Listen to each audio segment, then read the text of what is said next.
Anda kembali di Berita Utama bersama saya Asri Gunawan. Kasus kekerasan terhadap anak terus berulang seakan tak pernah benar-benar usai. Di lingkungan terdekat sekalipun yang seharusnya menjadi ruang paling aman, anak-anak rentan jadi korban kekerasan. Kekerasan fisik, psikis, penelantaran hingga kekerasan seksual.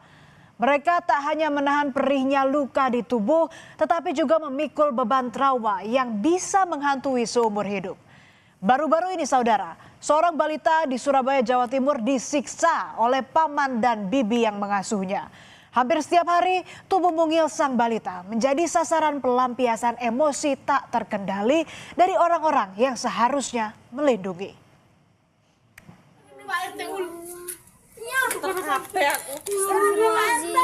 Peristiwa pilu itu terungkap pada Senin 9 Februari 2026. Tangisan seorang balita pecah di sebuah kamar indekos yang terkunci di Surabaya, Jawa Timur. Dari balik tembok, ia memanggil-manggil tetangga di samping kamarnya. Sang tetangga mendengar suara kecil itu memanggilnya berkali-kali. Dari sinilah aksi keji paman dan bibi balita tersebut terbongkar.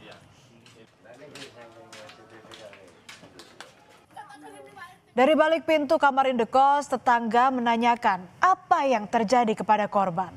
Anak usia 4 tahun itu mengaku kelaparan karena ditinggal bekerja oleh paman dan bibinya. Pintu kamar indekos sengaja dikunci oleh kedua pelaku. Sang anak pun memohon dibukakan pintu.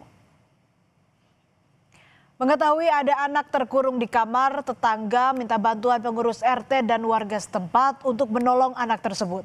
Mereka membongkar kawat teralis jendela demi mengevakuasi sang anak. Saat diselamatkan, kondisi fisik korban sangat memprihatinkan.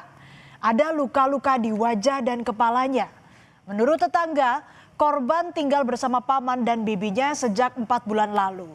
Tetangga sering mendengar suara benturan dan tangisan korban pada malam hari. Panggil Mama Derama gitu, Mama Derama. Kirain siapa panggil-panggil, pas posisi bangun tidur saya. Minta tolong Mama Derama bukain pintu, saya mau keluar, saya lapar, bilang gitu. Posisi pintu dikunci dari luar, kalau jendela terbuka, cuma jendela ada teralis itu ya, sama ada sama ada kulkasnya di posisi di depan jendela itu. Terus saya minta tolong ke mbak belakang. Itu baru pertama kali diketahui warga atau sebelumnya sudah pernah? Udah pernah diketahui warga, cuma dikasih peringatan. Tapi ya sering berarti Bu ya? Sering, kalau nangis itu sering dengar saya tengah malam itu nangis. Kadang tengah malam ya ditinggal, dikunciin pintu, tante sama omnya keluar jam 11 jam setengah 12 gitu. Balita korban kekerasan itu adalah anak dari keluarga yang tak lagi utuh. Bapak dan ibunya bercerai. Ia dititipkan kepada paman dan bibinya. Alih-alih diasuh dengan kasih sayang, sang anak justru kerap kali mendapat perlakuan kasar dari kedua pelaku.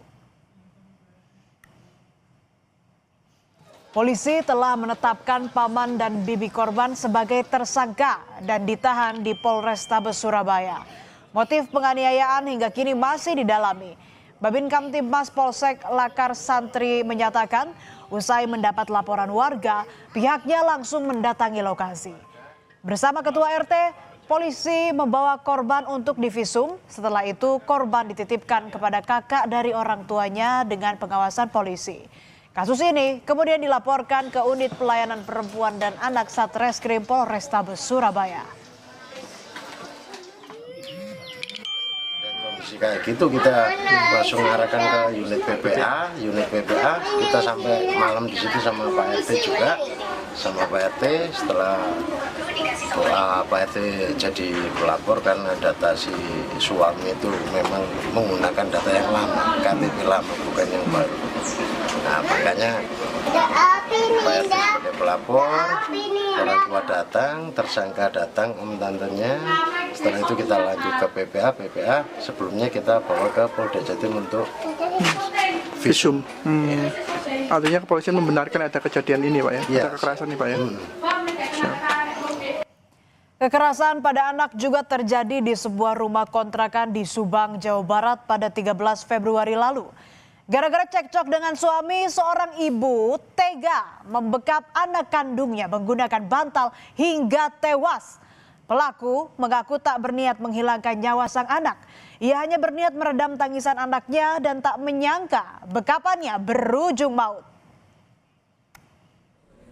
Namun demikian, penyelidikan polisi mengungkap fakta memilukan.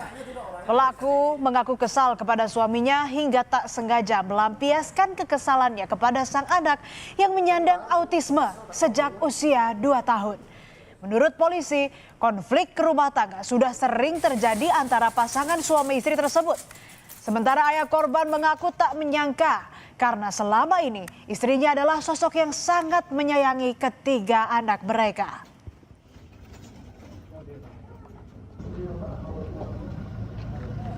Harap jangan menjustis istri saya seperti apa. Yang jelas mah istri itu sayang sekali sama anak-anaknya, mendidik anaknya. Gak tahu itu tanggal 13 itu gak tahu seperti apa. Kejadian ini terungkap dengan cara yang tak biasa, yaitu pelaku menyerahkan diri ke polisi. Pelaku datang ke Polsek Subang sambil menangis dan mengakui telah membunuh anaknya secara tidak sengaja.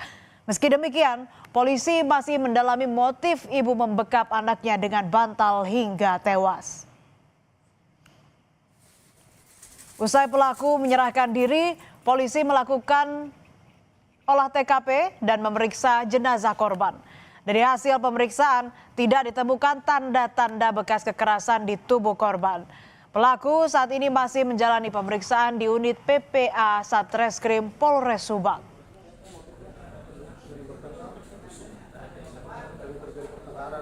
Pada saat di Polsek, datanglah seorang perempuan, ibu-ibu, dia menggunakan ojek, kemudian datang ke piket Polsek dengan nada dia SPT cemas dan menangis.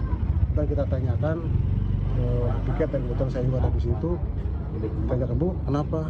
Dia menyampaikan saya nangis, Pak, saya sudah membunuh anak saya.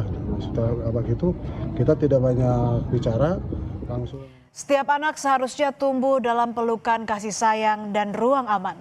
Namun kasus demi kasus kekerasan yang terus terjadi menunjukkan semakin sempitnya ruang aman bagi anak-anak di Indonesia. Berbagai kebijakan dan aturan perundang-undangan pun belum benar-benar mampu menekan praktik kekerasan pada anak. Kondisi ini menjadi alarm bagi seluruh pihak termasuk pemerintah untuk memberi perlindungan lebih serius kepada anak-anak.